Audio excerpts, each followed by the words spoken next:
વક્રયમીટ વિદુષંભરમ બાલકોટિ રવિભૂત નમો yarn ના હર ભુજા અષ્ટદશમ અદ્ભુત નમો દેવે મહાદેવે શિવાય સતતમ નમઃ પ્રકૃતે ભદ્રાય નિયતા પ્રણતા સ્મૃતમ અતિ સૌમ્યાતિ રૌદ્રાય નતાસ્તસ્યૈ નમો નમઃ જગત પ્રતિષ્ઠાય દેવે કૃતે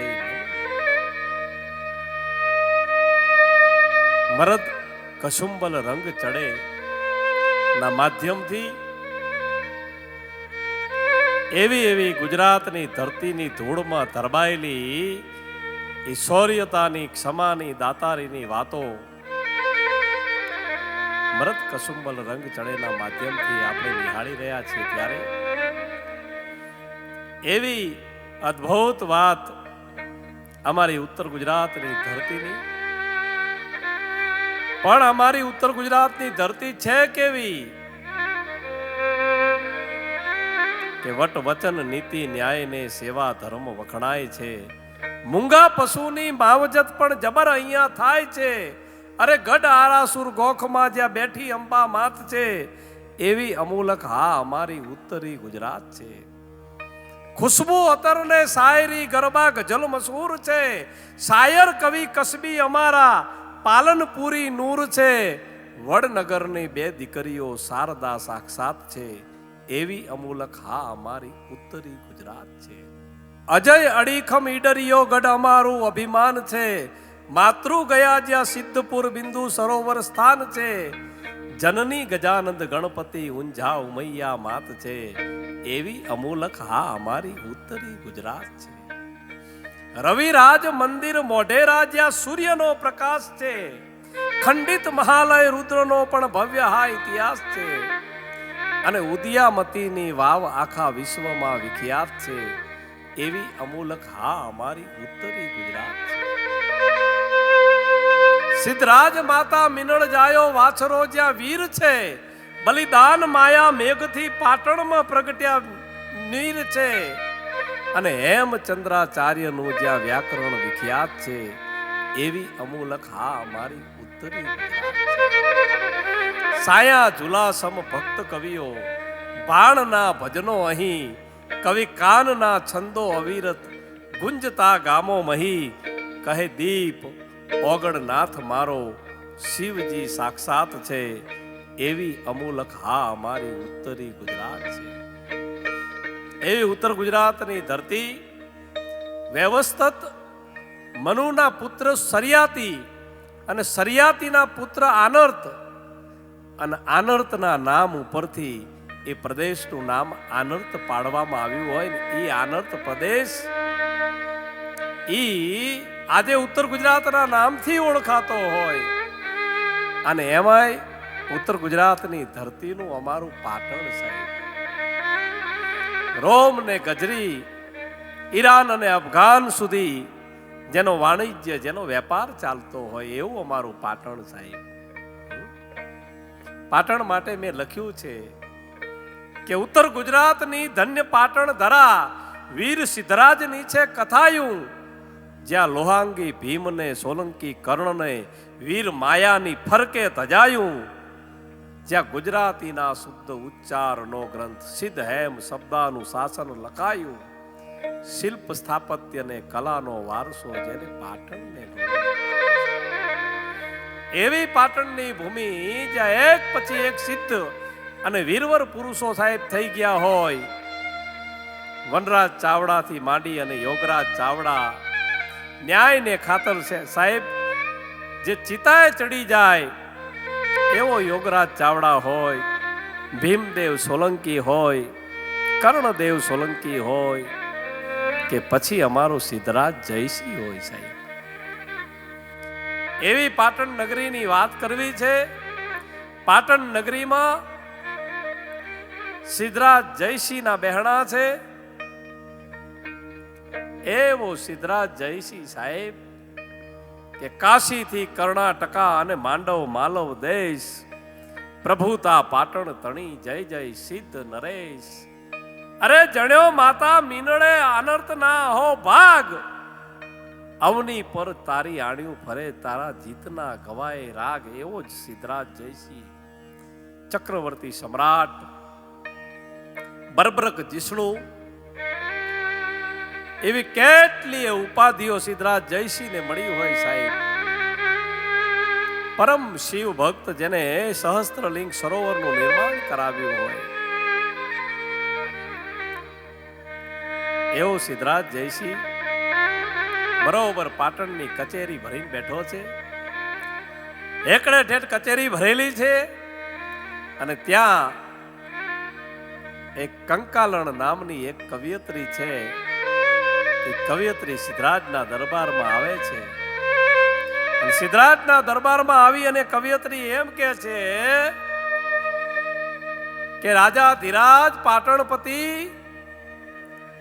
મારી હારે કાવ્ય સ્પર્ધામાં તમારા કવિઓ છે એ કવિઓ મારી હારે કાવ્ય સ્પર્ધામાં ઉતરે અને મારી કવિતાનો જવાબ આપે.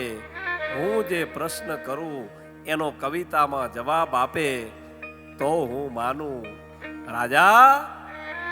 અને જો તમારો કવિ જવાબ ન આપી શકે તો તમારા જે સુવર્ણનું છે એ હવાશેર સુવર્ણનું તમારે મને તમારું જે તમારી પ્રતિકૃતિ રૂપે જે કહેવાય કે સુવર્ણનું પૂતળું બનાવી અને પૂતળું તમારે મને દાનમાં આપવું પડશે. અને હું કદાચ હારી જઉં ને તો આજીવન સિદ્ધરાજ જયસિંહ તમારી ગુલામ બનીને રહીશ. અને સિદ્ધરાજ જયસિંહે વાતને મંજૂર રાખી છે. સિદ્ધરાજ જયસિંહે હુકમ છોડી દીધો. તમામ કવિઓને હું કેવડાવું છું, પાટણના દરેક વિદ્વાનો, દરેક આચાર્યો, દરેક કવિઓ, આ બધાય કવિઓને હું અહીંથી આમંત્રણ આપું છું કે કાલ સવારે કંકાલણના પ્રશ્નોનો જવાબ આપવાનો છે. અને સિદ્ધરાજે કેવડાવી દીધું. અને આ બાજુ પાટણના જે રાજકવિ છે એ હાજે ઘરે જાય પોતાના પત્ની પાણી આપે પછી ભોજન કરવા માટે બેઠા છે કવિરાજ. પણ આજે ભોજનમાં ચિત્ત ચોટતું નથી. બે કોળિયા ખાઈ અને આમ થાળી આમ કહેવાય કે આમ ખહેડી દીધી કે મારે હવે ભોજન લેવું નથી. કપાળ પર ચિંતાની રેખાઓ દેખાય છે. અને ત્યારે એ કવિરાજની દીકરી છે ને, એ દીકરી એને પૂછે છે કવિરાજને કે બાપુ, તમારા મન મસ્તિષ્કમાં મને ચિંતાની રેખાઓ દેખાય છે, કંઈક મૂંઝવણ દેખાય છે. દીકરી છે ને એ બાપના મગજને વાંચી લેવો સાહેબ. દીકરી એવું પાત્ર છે. દીકરીએ કીધું કે નક્કી બાપુ તમારી જોડે આજે કંઈક બન્યું છે. જે હોય કહો, તમને જે મૂંઝવણ હોય તમે કહો. અને ત્યારે એ કવિરાજ છે, પાટણના રાજકવિ છે, એ કવિરાજ કહે છે કે બેટા, પાટણમાં એક કંકાલણ નામની કવિયત્રી આવી છે અને સંથી વિદ્યા છે એ હસ્તગત કરેલી છે. એકવાર કોઈ પણ કાવ્ય સાંભળી લે તો એને કંઠસ્થ થઈ જાય છે અને પછી કહી દે કે આ તો જૂનું છે. એટલે એની હારે કાવ્ય સ્પર્ધામાં જીતવું મુશ્કેલ છે. અને કદાચ કાલે એની હારે કાવ્ય સ્પર્ધામાં અમારી હાર થાય તો મારું જે રાજકવિનું પદ છે ને છીનવાઈ જશે. મને આની ચિંતા છે. શું કરું, કોઈ રસ્તો સૂઝતો નથી. અને ત્યારે દીકરી એમ કહે છે કે બાપા મૂંઝાવાની જરૂર નથી. બાપુ મૂંઝાવાની જરૂર નથી. એક રસ્તો છે કે શું કે તમારા જમાઈ છે ને કર્માનંદ અને તમારા વેવાઈ આનંદ, પિતા અને પુત્ર, એમની તોલે કવિતામાં ભારત વર્ષમાં કોઈ ન આવી શકે. કવિતામાં એમનો જોટો ન જડે.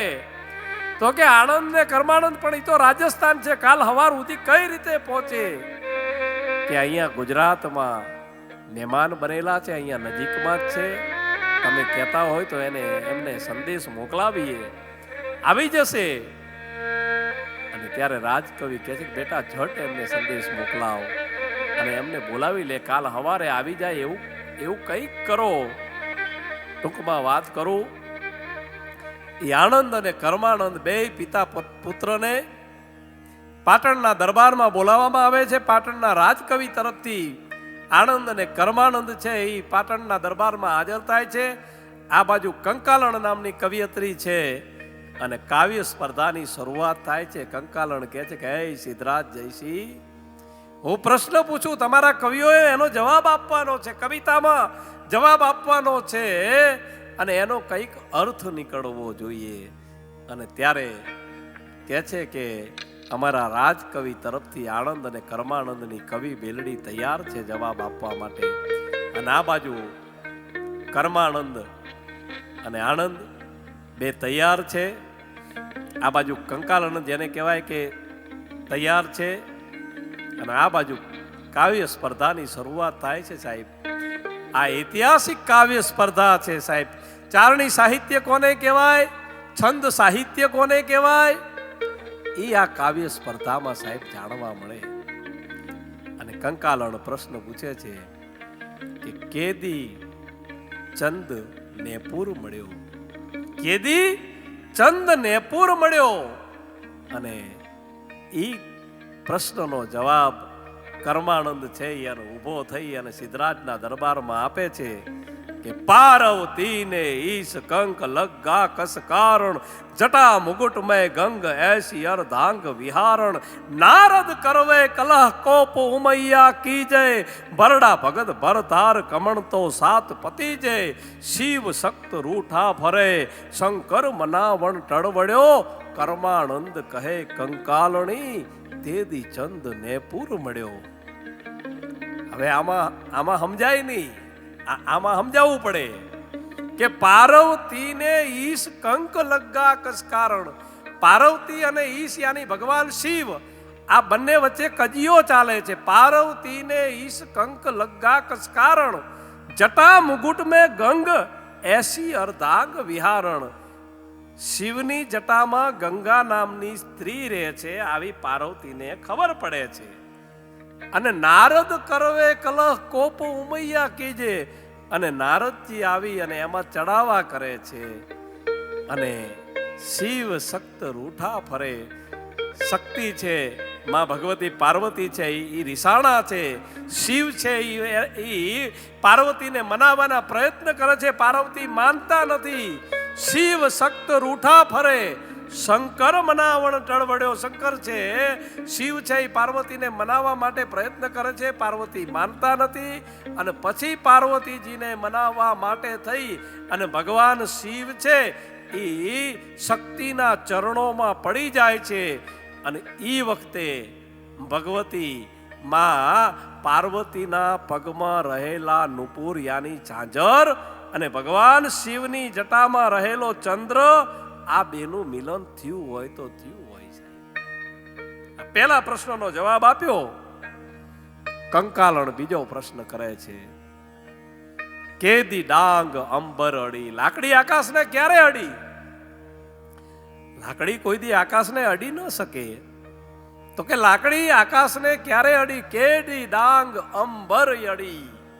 અને કર્માનંદ છે એ જવાબ આપે છે સાહેબ કે વામન રૂપ લહંત આપ યજન પધારે ઓમકાર મુખ જપત વેદ ચારે વિસ્તારે બળ રાજા સો બોલ દાન માંગુ તે દીજે ત્રય કદમ ધરી અરત ઉપર જઈ આસન કીજે ભગવાન કદમ ત્રયું ધરે અને અરત કદમ આપો વળી.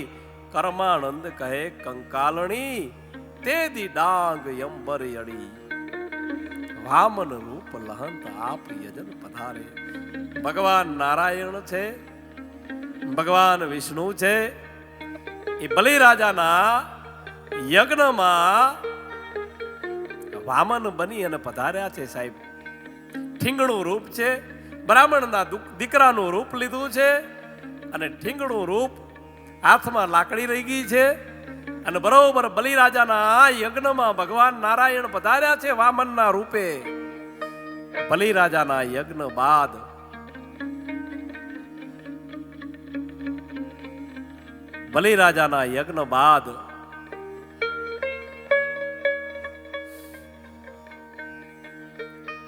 બલિરાજા છે એ વામનને કહે છે, કારણ કે યજ્ઞ બાદ ભૂદેવોને દક્ષિણા આપવી પડે, એના વિના યજ્ઞ સંપન્ન થતો નથી. આ આપણા શાસ્ત્રોનું વિધાન છે. ભૂદેવોને ફરજિયાત દક્ષિણા આપવી પડે. અને ત્યારે બધાએ બ્રાહ્મણોને દક્ષિણા આપતા આપતા વામનનો વારો આવ્યો. સાહેબ, ઠીંગણું રૂપ છે, હાલી હકવાની ત્રેવડ નથી. એ નાના નાના ટૂંકા ટૂંકા ડગલા માંડી અને બલિરાજાના દ્વારે વામન આવ્યા છે. અને બલિરાજાએ કીધું કે માગી લો ભૂદેવ, જે જોઈએ એ માગી લો. આજે બલિરાજા છે એ ભૂદેવોની માથે પ્રસન્ન થયા છે, માગી લો. અને ત્યારે વામન એમ કહે છે કે મારે 3 ડગલા ભૂમિ જોવે છે, બીજું કાંઈ જોતું નથી. કે આવડા ડગલામાં શું થશે? કંઈક વધારે માગી લો કે નહીં, ફક્ત 3 ડગલા ભૂમિ, એનાથી વિશેષ મારે કાંઈ જોતું નથી. અને ત્યારે શુક્રાચાર્ય આવી અને બલિરાજાને કહી જાય છે, ઓ કે વિષ્ણુ છે, છેતરવા આવ્યો છે. કે ભલે વિષ્ણુ આવ્યો હોય, પણ આજ બલિના દ્વારેથી કોઈ ખાલી હાથે જશે નહીં. ભૂદેવ, હું તમને 3 ડગલા ભૂમિનું દાન આપું છું. આમ કરીને આમ જેને કહેવાય કે અંજળી છાટી દીધી. જાઓ, સંકલ્પ લઈ લીધો હો, જાઓ 3 ડગલા ભૂમિ માપી લો. અને તારે સાહેબ એ વામન બનીને આવેલો વિષ્ણુ છે એ વિરાટ સ્વરૂપ ધારણ કરે. ગરર ગણનાદ પવન રસ ગરર ફરર પટગતિ માત ફરે ખરર વૈમાન રાક ગણ ખરર ઝરર રપસે સુમન ઝરે પાતાલ પાવ મહી મંડળ કટી પર શીશ ગગન સર ગહન સમે રમ જોડ રણન નુપુર ઠણન પદ રિયણ તમક પદ સખત રમે. પાતાલ પાવ મહી મંડળ કટી પર અને શીશ ગગન સર ગહન સમે. પગ જેના પાતાળમાં છે ને મસ્તક જેનું આકાશમાં છે. વિરાટ સ્વરૂપ જ્યાં નારાયણે ધારણ કર્યું. એ વખતે નાનકડા વામનના હાથમાં રહેલી લાકડી છે એ આકાશને અડી હોય તો અડી હોય. ત્રીજો પ્રશ્ન પૂછાણો, કેદી ચંદ કીડી ચડી? હે, ચંદ્ર ઉપર કીડીઓ ક્યારે ચડી? અને ત્યારે કર્માનંદ જવાબ આપે છે સાહેબ કે કરશન ઉદત મથ્યો રતન લીધા 14 ચટ તેર ભાગ ત્રિલોક વાટ કિયા જુજુવર હરિહર ને યહ કિયો ઝેર પિયો અંતર્યામી તે ઘુઘુરસ ઘૂટિયો સોંપિયો શંકર સ્વામી અને ધડ હડે અંબર ધરા ધ્રુજી અને ઈશ્વર પડ રહ્યો ધન અઢી. કર્માનંદ કહે કંકાલણી તેદી ચંદ કીડી ચડી. સાહેબ, 33 કોટી દેવતાઓ અને દાનવો ભેળા થઈ અને મંડ્યા સમદરને વલોવા. 33 કોટી દેવતાઓ, 33 કરોડ નહીં. 33 કરોડ કોઈ કહેતું હોય દેવતા 33 કરોડ છે જ નહીં. દેવતા 33 કોટી છે. 33 કરોડ દેવતા હોય તો ભારતની 140 કરોડ પબ્લિક છે. એ 4 જણા વચ્ચે, 4 કે 5 જણા વચ્ચે એક દેવતા ભાગમાં આવે. પણ દેવતા 33 કોટી છે, 33 કરોડ નથી. કયા કયા 33 કોટી દેવતા? તો 11 રુદ્ર, 12 આદિત્ય, 8 વસુ અને 2 અશ્વિની કુમારો. આમ 33 કોટી દેવતાઓ. 33 કોટી દેવતાઓ અને દાનવો ભેળા મળી સમુદ્રને વલોવે. એમાંથી 14 રત્નો નીકળ્યા. દેવતાઓએ પોતપોતાની રીતે રત્નો લઈ લીધા અને છેલ્લે હળાહળ ઝેર નીકળ્યું. કોણ પીવે? અને ત્યારે દેવતાઓ ભેગા થઈ અને ભગવાન શિવને કહે કે તમે મોટા છો, મોટા થવા માટે ઝેર પીવું પડે. સાહેબ, ભગવાન શિવને કીધું કે તમે મોટા છો, તમારે ઝેર પીવું પડશે. અને ભગવાન શિવ છે એ જેને કહેવાય કે વિખનું પૈપાન કરવા માટે તૈયાર થઈ જાય. અને હળાહળનું જેને કહેવાય કે ભગવાન શિવ છે એ જ્યાં પૈપાન કરે, ભગવાન શિવે આ જગતના ઝેરને પોતાના ગળામાં જેને કહેવાય કે હંગરી લીધું. સાહેબ, હોળિયો નાથ ગળામાં વિખને હંગરી લે, વિખનું પૈપાન કરે અને પછી કહેવાય છે કે જગતનું આટલું બધું ઝેર ગળામાં હંગર્યા પછી ભગવાન શિવ દેવાધિદેવ મહાદેવ, ઈ મહાદેવ છે ઈ 18 દિવસ સુધી બેશુદ્ધ અવસ્થામાં ભગવાન શિવ છે એ બેભાન અવસ્થામાં ધરતી ઉપર ધડી પડ્યા છે. અને ભગવાન શિવ જ્યારે બેશુદ્ધ અવસ્થામાં ધરતી ઉપર ઢળી પડ્યા ને ઈ વખતે ધરતી ઉપરની કીડીયું છે એ શિવના અંગ ઉપર ચડતા ચડતા ચડતા શિવના કપાળે આવે અને કપાળથી જટામાં આવે અને જટામાં રહેલા ચંદ્રની ઉપર આવે અને ઈ વખતે કીડીયું છે એ ચંદ્ર ઉપર ચડી હોય તો ચડી હોય સાહેબ. આમ સિદ્ધરાજ જયસિંહના દરબારમાં આનંદ અને કર્માનંદ આ બે પિતા પુત્રોએ એવા સરસ જવાબ આપ્યા અને પછી